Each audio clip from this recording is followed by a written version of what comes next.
नमस्कार मित्रांनो, क्रिश अपडेट या यूट्यूब चॅनलवर तुमचं स्वागत.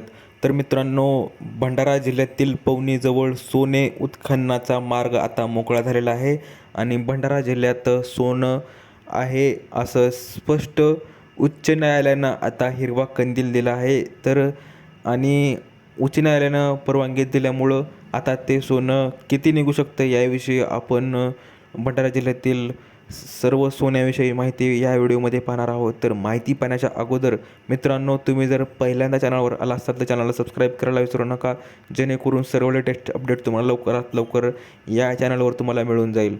तर मित्रांनो, सांगायचं झालं तर सोने उत्खननाचा आता मार्ग मोकळा झालेला आहे आणि भंडारा जिल्ह्यातील पवनीजवळ असलेला भीमसेन किल्ला सुवर्ण खनिज क्षेत्राच्या विकासाचा मार्ग मोकळा झाला आहे. मुंबई उच्च न्यायालयाच्या नागपूर खंडपीठाने ई लिलाव प्रक्रियेविरोधातील याचिका फेटाळून लावत राज्य सरकारच्या निवड प्रक्रियेला वैध ठरवले. त्यामुळे महाराष्ट्रातील दुर्मिळ सुवर्ण साठ्यांपैकी एक मानल्या जाणाऱ्या या क्षेत्रात पुढील शोध मोहीम आणि संभाव्य खाणकामाला गती मिळण्याची शक्यता आहे. राज्याच्या भूविज्ञान व खनिकर्म संचालनालयाने 2025मध्ये भीमसेन किल्ला गोल्ड ब्लॉकसाठी संयुक्त परवान्याच्या कॉम्पोजिट सायन्स ई लिलावात औरो इन्फ्रा प्रायव्हेट लिमिटेड या कंपनीला प्राधान्य बोलीदार घोषित केले होते आणि त्याविरोधात कुंदन गोल्ड माइन्सने याचिका दाखल केली होती की याचिकाकर्त्या कंपनीचा दावा होता की लिलावाच्या शेवटच्या टप्प्यात त्यांनी वाढीव बोली सादर केली व बीड बटन दाबले, मात्र पोर्टल प्रतिसाद देत नव्हते. त्यामुळे त्यांची सुधारित बोली नोंदवली गेली नाही आणि प्रतिस्पर्धी कंपनीला लाभ झाला.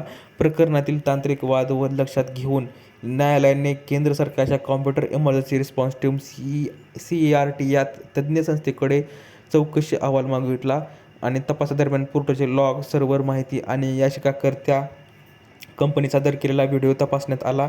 CERTच्या अहवालात पोर्टलमध्ये कोणताही तांत्रिक बिघाड आढळून आला नसल्याने नमूद करण्यात आले आणि बोली करताना आवश्यक असलेली पिन व्हेरिफिकेशन विंडो याचिकाकर्त्या कंपनीकडून दुर्लक्षित झाली किंवा ती चुकून मिनिमाइज झाली असावी असा निष्कर्ष नोंदवण्यात आला आहे.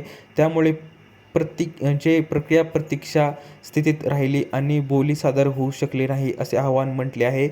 तज्ज्ञ संस्थेच्या अहवालाचा आधार घेत न्यायालयाने लिलाव प्रक्रियेत कोणतीही त्रुटी नसल्याचे स्पष्ट केले आहे आणि याचिका नामंजूर केली आहे आणि अशामुळे सोने हे आता किती निघते ह्याची आता आपल्याला पुढे माहिती मिळून जाईल. तर सोन्याचा भंडार किती, तर भंडारा जिल्ह्यातील पवनीजवळ भीमसेन किल्ला सुवर्ण खनिज क्षेत्राचा जो आहे तो किती सोनं निघू शकतो. सुमारे 1.8 चौरस किलोमीटर परिसरात पसरलेल्या या क्षेत्रात सोने, चांदी, तांबे आणि शिसे यासारख्या खनिज असल्याची चिन्हे आहेत आणि गेल्या काही वर्षात भूवैज्ञानिक तपासणीत सोन्याच्या साठ्यांसाठी अनुकूल मानल्या जाणाऱ्या खनिज रचना आणि खडकांचे स्वरूप आढळून आले आहे. प्राथमिक तपासणीत काही नमुन्यांमध्ये सोन्याचे प्रमाण आशादायक दिसले असले तरी प्रत्यक्षात किती प्रमाणात सोने उत्खननासाठी उपलब्ध आहे याचे निश्चित उत्तर अद्याप मिळालेले नाही. तज्ज्ञांच्या मते सखोल ड्रिलिंग आणि वैज्ञानिक अभ्यासकानंतरच या क्षेत्रातील सोन्याच्या साठ्यांचे खरे चित्र स्पष्ट होणार आहे. तर मित्रांनो, आपण सध्या आता कोर्टानं ही मंजुरी दिलेली आहेच, परंतु आता सध्या उत्खनन केल्यानंतर किती सोनं निघतं ह्यावर आता आपल्याला माहिती कळून जाईल. तर पुढील अपडेटसाठी चॅनलला सबस्क्राईब करायला विसरू नका आणि व्हिडिओला लाईक करा. काही अडचण येत असेल, काही विचार असेल तर कमेंटमध्ये तुम्ही मेसेज करू शकता. तर भेटूया पुढच्या व्हिडिओमध्ये अशीच एक अपडेट घेऊन. तोपर्यंत धन्यवाद.